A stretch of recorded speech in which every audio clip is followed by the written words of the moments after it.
एक नई वीडियो के साथ आज मैं फिर हाजिर हूं, आपका होस्ट और दोस्त विक्रांत जोशी। आपका स्वागत करता हूं मेरे मास्टर में। इसमें हम लेके आते हैं वर्ल्ड अफेयर्स और डिफेंस की दिन भर की टॉप खबरें। तो चलिए जान लेते हैं। खबरों की शुरुआत करेंगे अपने मिराज 2000 के अपग्रेडेशन से लेके 51 मिराजेस को अपग्रेड करना था जो कि 2021 में हो जाने थे, पर अभी तक केवल 50% ही अपग्रेड हो पाए हैं। इससे रिलेटेड कई खबरें निकलकर सामने आई हैं। 2011 में इसका कॉन्ट्रैक्ट हुआ था कि जो मिराज 2000 होगा उसमें नया मिशन कंप्यूटर लगेगा, हायर मेमोरी लगेगी, नया रडार लगेगा, एडवांस नेविगेशन सिस्टम लगेगा, इलेक्ट्रॉनिक वॉरफेयर सिस्टम लगेगा, एडवांस कम्युनिकेशन और आइडेंटिफिकेशन सिस्टम लगेगा। इसमें से 4 डसॉल्ट के द्वारा ही अपग्रेड करने थे, जिसमें कि 2 फ्रांस में होकर अपग्रेड आते और 2 HAL के द्वारा यहाँ पर इंडिया में अपग्रेड किए जाते, यानी कि ट्रांसफर ऑफ टेक्नोलॉजी होता है। इसके बाद भारत की HAL में ही ये सारे अपग्रेडेशन होने थे। इन पूरे 51 एयरक्राफ्ट में से जो 16 एयरक्राफ्ट थे वो IOC वाले एयरक्राफ्ट होने वाले थे, यानी कि इनिशियल ऑपरेशन क्लियरेंस वाले एयरक्राफ्ट होने वाले थे। अपग्रेडेशन के बाद इनमें वो 4 एयरक्राफ्ट भी इंक्लूडेड थे जो कि कंपनी के द्वारा खुद ही अपग्रेड करने थे और 35 इसमें फाइनल ऑपरेशन क्लियरेंस वाले होने थे। पर ये प्रोजेक्ट डिले होता गया। डिले किस लिए हुआ?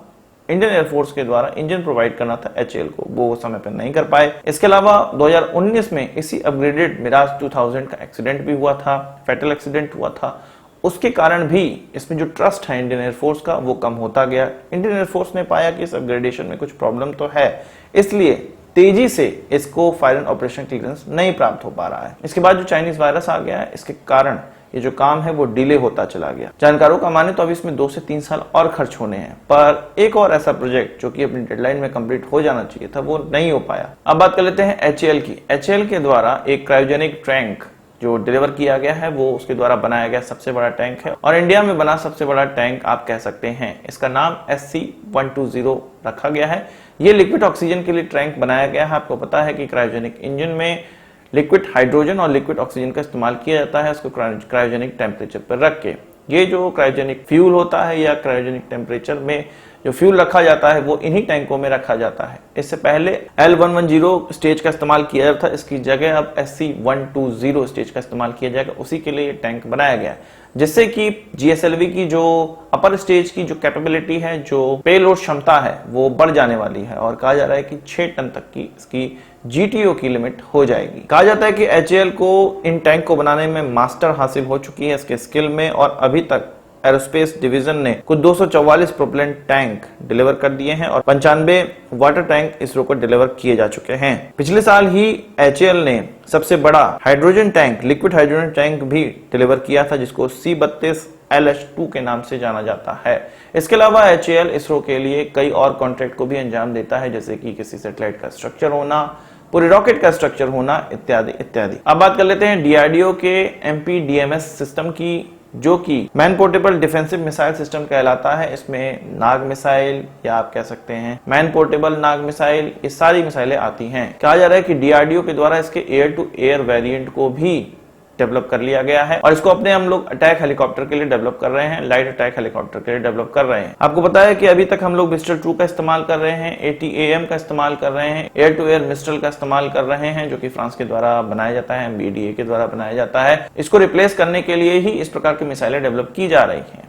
इसी मैन पोर्टेबल मिसाइल की अगर हम लोग बात करें तो वो नेवी के लिए भी डेवलप किया जा रहा है। इसके द्वारा हमारे वॉरशिप पर आने वाले किसी भी एरियल टारगेट को नष्ट करने के लिए डिप्लॉय किया जाएगा। इसके अलावा इसका ऐसा वेरिएंट भी बनाया जा रहा है जो कि आदमी को चलाना ना पड़े, इसको किसी छोटे व्हीकल में इंस्टॉल कर दिया जाए और इसके द्वारा भी कुछ 4-5 किलोमीटर की मारक क्षमता प्राप्त की जा सके। तो इस प्रकार के कई anti tank guided missile system को परिवर्तित कर करके, चाहे वो मैन पोर्टेबल हो या man portable air defence system में कन्वर्ट करना हो, इस प्रकार की कई प्रैक्टिकल किए जा रहे हैं DRDO की तरफ से और इसके काफी वेरिएंट डेवलप किए जा रहे हैं। बात करते हैं ताइवान की। ताइवान में आपको पता है कि चीन के द्वारा काफी हस्तक्षेप किया जा रहा है और घुसपैठ की जा रही है। उनके एयरक्राफ्ट, कुछ 50 से ज्यादा एयरक्राफ्ट एक दिन में उनके एयर क्षेत्र को वायलेट कर रहे हैं। ताइवान के द्वारा इसका कई शिकायत इंटरनेशनल जगत में किया भी जा रहा है। ऑस्ट्रेलिया से वो हेल्प मांग रहे हैं, अमेरिका से भी हेल्प मांग रहे हैं। पर इसी बीच एक खबर निकलकर सामने आई है कि अमेरिका के स्पेशल फोर्सेस ऑलरेडी ताइवान में डिप्लॉयड हैं और ताइवान की जो मरीन फोर्सेस है उसको सिखा रहे हैं, मरीन कमांडोज को सिखा रहे हैं। ये कहा जा रहा है कि स्पेशल ऑपरेशंस की एक टीम और इसके अलावा मरीन फोर्सेस की एक टीम वहां पर मौजूद है और ताइवान के जितने सैनिक हैं या ताइवान के जो कमांडोज हैं उनको possible invasion, possible Chinese invasion की शिक्षा वो दे रहे हैं कि उसके विरुद्ध किस प्रकार से काम करना।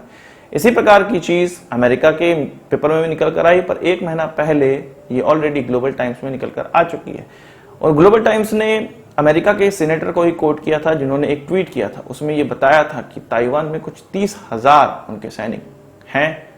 अगर इस प्रकार की चीजें हैं तो ग्लोबल टाइम्स का यह कहना है कि ये चाइनीज टेरिटरी पे इन्वेजन किया गया है अमेरिका के द्वारा, और वो उसको अलग ही लेवल पर लेकर जा रहे हैं कि चीन के साथ अमेरिका ने युद्ध का काम कर दिया है इस प्रकार के डिप्लॉयमेंट करके। अगर उनके ट्वीट को अगर हम लोग सही माने कि 30,000 ट्रूप्स का डिप्लॉयमेंट वहां पर है, तो इस प्रकार की चीज छुपाई नहीं जा सकती है और ये चीज निकलकर सामने आ ही जाती है। पर फिर भी ये चीज निकलकर सामने आई है, और अगर ये चीज सही है तो चीन के द्वारा किसी भी प्रकार का इन्वेजन ताइवान पे अभी हाल फिलहाल में नहीं हो सकता, क्योंकि 30,000 ट्रूप्स अमेरिका के बहुत होते हैं और रेगुलर उनको लॉजिस्टिक सपोर्ट भी मिलता रहता है उन्हीं की तरफ से, उनकी एयरक्राफ्ट कैरियर की तरफ से भी। वहीं बात करें चाइनीज जेट 10 हेलीकॉप्टर्स की, जो कि अटैक हेलीकॉप्टर्स होते हैं, और चीन इनको अपाचे से कम नहीं मानता है, जो कि शिनजियांग प्रांत में और अक्साई चीन में इसका डिप्लॉयमेंट है। उसमें कहा जा रहा है कि कुछ 35% हेलीकॉप्टर ही अवेलेबल हैं, यानी कि उनका अगर 100 हेलीकॉप्टर इस्तेमाल किए जा रहे हैं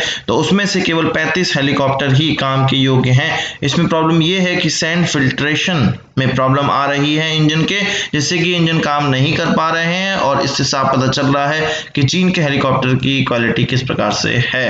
और चीनी सामान चीनी ही होता है, ये फिर से डिक्लेयर हो रहा है। वहीं कुछ दिनों पहले मैंने आपको बताया था कि अमेरिका की सीनेट में एक प्रस्ताव निकलकर सामने आया, जो कि उनके रिपब्लिकन सीनेटर के द्वारा प्रस्तुत किया गया, जिसमें कहा गया कि पाकिस्तान पर सैंक्शंस लगाए जाए तालिबान की हेल्प करने के लिए। तो अब शाह महमूद कुरैशी का यह कहना है कि लॉबीज का यह काम है और हमारे पड़ोसी का यह काम है, पड़ोसी मतलब भारत। यानी कि फिर से उन्होंने ये कहा है कि ये जो सैंक्शंस पाकिस्तान पर लगाए जाने हैं, अगर वो लग जाते हैं तो ये लॉबीज और भारत का काम ही होगा कि इस प्रकार का जो प्रस्ताव है वो सीनेट की टेबल पर आया है। फिर से वही बात की राह की साजिश है और ये सारी चीज भारत करवा रहा है। तालिबान की हेल्प करे पाकिस्तान, अगर वो विश्व जगत में पता चल गया है और उसके विरुद्ध कुछ कार्रवाई की जा रही है तो उस पर पाकिस्तान भारत को जिम्मेदार ठहरा देता है। ये तो उनका पुराना काम है। सैंक्शंस तो पाकिस्तान पे लग नहीं। आज की इस वीडियो के लिए बस इतना ही। आशा करता हूँ वीडियो पसंद आया होगा, आपको एक बड़ा थम्स अप जरूर देंगे। इस वीडियो से मुझे सवाल सुझाव हो कमेंट बॉक्स में जरूर लाइएगा, और यदि आपने हमारे चैनल को सब्सक्राइब नहीं किया उसे भी कर लीजिए, क्योंकि हम इस प्रकार की वीडियो लाते रहते हैं। नमस्कार, थैंक यू, जय हिंद।